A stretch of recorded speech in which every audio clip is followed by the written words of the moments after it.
જોઈ શકો છો વાલા મિત્રો, આપણે જે પહેલા તબક્કાના પહેલા પાઠની અંદર મૂક્યું હતું કે ભાઈ આપણે ખપલી ઘઉં, રસકો, લસણ, કોથમીર જે વાવવાનું હતું તે આપણે જોકે કામની અંદર એટલા વ્યસ્ત હતા કે આપણે એનો વિડીયો નહોતો બનાવી શક્યા અને આપણે દર્શક મિત્રોને નહોતા બતાવી શક્યા.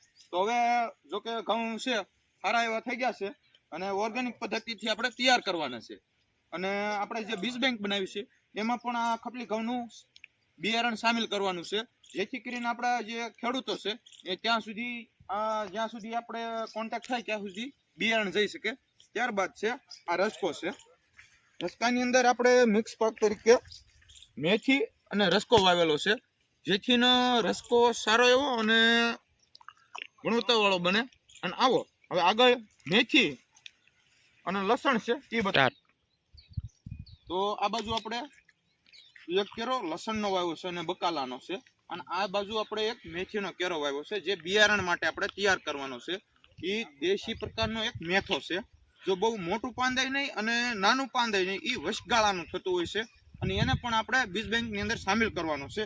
અને આવો આપણે લસણ કેવી રીતે વાવ્યું છે એ હું તમને બતાવું છું. અને પાલક, ફુલાવર અને મેથી જે આપણે એક મોડલ ફાર્મ તરીકે એક કેરો બનાવ્યો છે એ હું તમને બતાવું.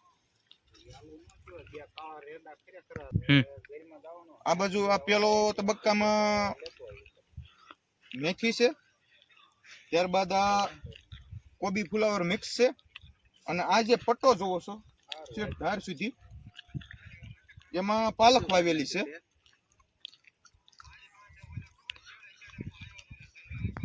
અને આ છે વ્હાઈટ લસણ જે આપણે સાલું અત્યારે લસણ છે માર્કેટની અંદર એ છે.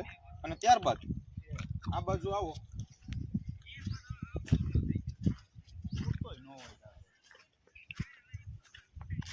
અને આ છે દેશી લસણ જે જૂનવાણી લસણ છે, આપણે બાળપણની અંદર જોતા હતા એ લસણ છે. જૂનવાણી લસણ લાલ કલરનું થાય, એની અંદર આપણે દેશી ખાતર, રાખ અને બીજામૃતનું પટ આપી અને ભરેલ છે અને વાવેતર કરેલ છે.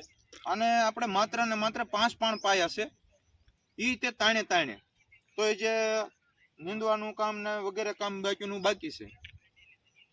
તો આપણી ખેતી કેવી લાગી એ વિશે આપણને જરાક કોમેન્ટ કરો, શેર કરો, સબસ્ક્રાઈબ કરો અને કોમેન્ટ કરવાનું ભૂલશો નહીં. જય જવાન, જય કિસાન.